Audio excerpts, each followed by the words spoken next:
Hi guys, I'm Katie and I'm a holistic nutritionist and a health coach, and I wanted to jump on here today to share a training about how to break free from undesirable eating patterns, whether that's binge eating or disordered eating, chronic dieting, whatever it might be for you.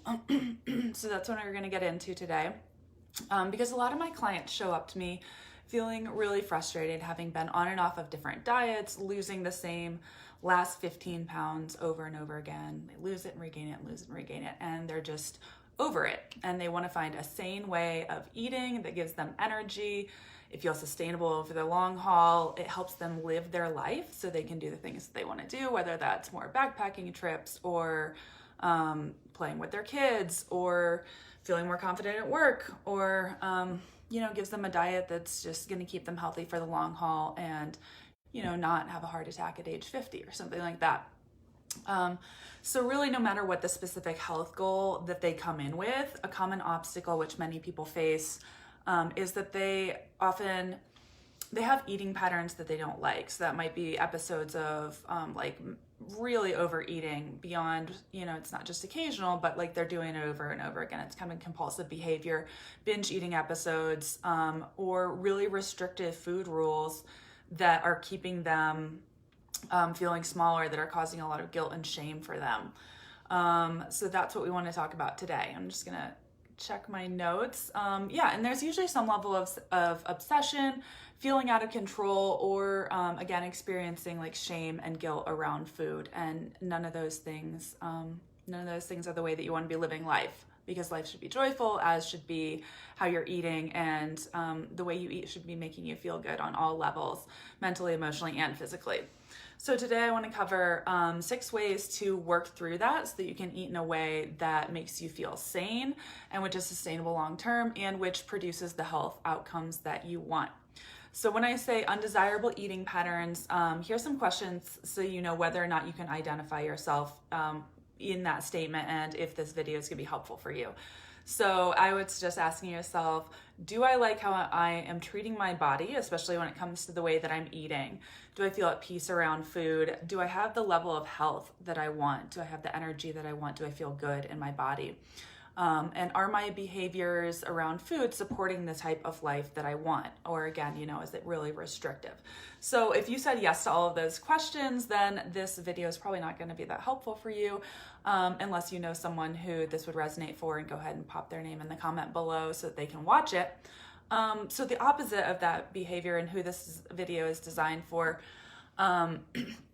would be tendencies towards binge eating, feeling out of control, feeling guilt and shame about what you eat, and having overly restrictive food rules. So if you want to break free from that, this is what this video is about, and here's how to shift that pattern.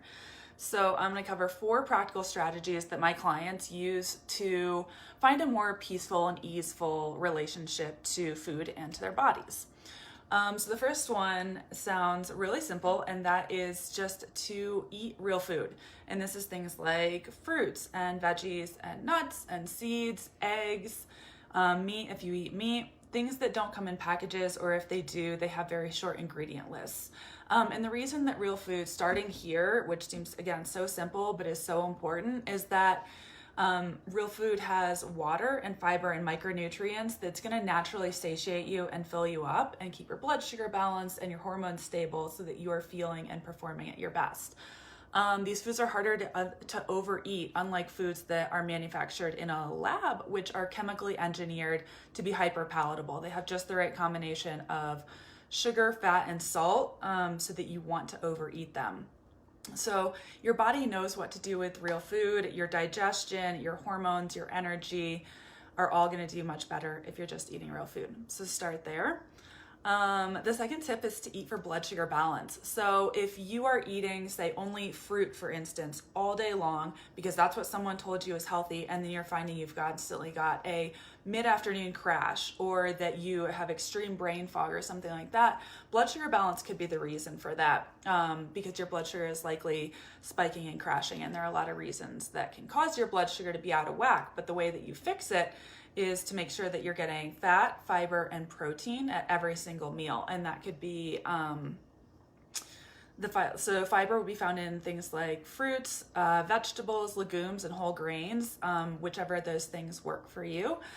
Healthy fats would be things like avocado or coconut oil or extra virgin olive oil, any kind of healthy fat that is not a trans fat and is not like a highly processed grain fat that's going to go rancid easily, which could be harmful for you. And then healthy proteins are going to be things, if you eat animal foods, things like eggs and grass-fed meats, if you can afford those. And then for plant-based, things like hemp or pea protein. So that's a really, really basic overview, but I want to keep this video super short and digestible so you can dive in further, like on my website, katiegerber.com, if you want a little more detail on exactly what a blood sugar balance meal looks like. But again, those are the basics. Each plate, no matter what it is you're putting on your plate, you want to have the fat, the fiber, and the protein, and you want to look for really the highest quality sources of each of those things that you can find.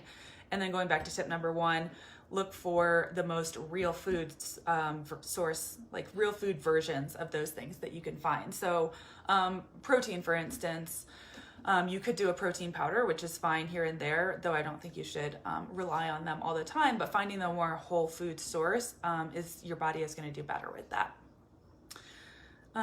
So the third tip, to come to a more easeful relationship around food and to end undesirable eating patterns that you might find yourself in, is to stop skipping meals or being super restrictive around food. So this is not to say that fasting is not good for you, because your mind might jump to that. Fasting is okay. It can be totally healthy. But if you're someone who has a history of restriction or disordered eating, I wouldn't suggest starting there. It's probably not going to be a healthy place for you to start if you're just trying to find balance with food.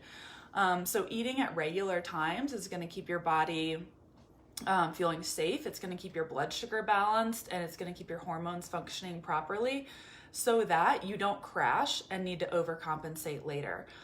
Restriction or not allowing yourself something almost always leads to a binge or overeating. And it's one of the things I work with clients on a lot, is when they're finding themselves in this binge and restrict pattern, getting back to a more even keel often has to start with eating at regular times so your blood sugar is balanced, so you're not having extreme cravings, eating whole foods again, and then not cutting out like entire food groups, because that gets too restrictive for a lot of people, where they restrict too much and they're almost always gonna have a rebound overcompensation in the form of a binge.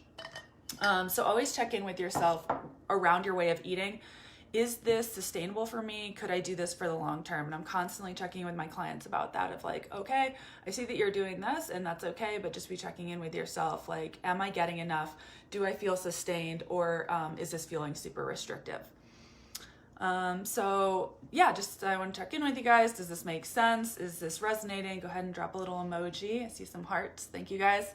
And then the fourth tip that I want to cover is setting realistic expectations. So the first three tips were really like more practical about like taking care of this physical meat suit that you are in, and really like balancing blood sugar, balancing hormones, so that you are not even going to be, your physiology is less prone to want to overeat at that point. And then this fourth one is more of a mindset thing. So it's fine to want whatever you want in terms of your health, whether that's gaining strength or losing weight or having better endurance or a leaner body or whatever it is.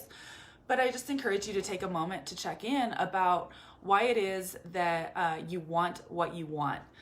Is it coming from a place of self-compassion and I just want to perform better and I want to take care of my body and I want to be able to play with my grandkids or whatever it is? That makes you want to be healthier? Or is it coming from kind of a darker place where you are really seeking a lot of external validation, or you're letting like the media's ideas of what perfection is seep into what you believe you should look like or how you should perform? So just check in around that and be honest with yourself, because just considering that alone can be helpful in getting you out of these harmful eating patterns. So you might realize that you've been so restricted because you are trying to fit into this idea of what perfection is, but you don't actually want to live a life of restriction and all these food rules, and that it would be much more joyful if you had a little more balance in your life and a little more freedom around your food.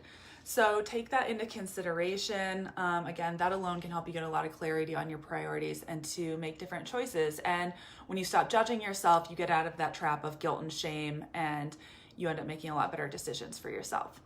So those were the 4 tips I wanted to cover with you guys today. Let me know if this was helpful for you and if you want to see more trainings like this. And if you're still watching, reach out. If this resonated with you, you are probably a good fit for my one-on-one private coaching container. This is just a small sample of the type of work that I do with my clients.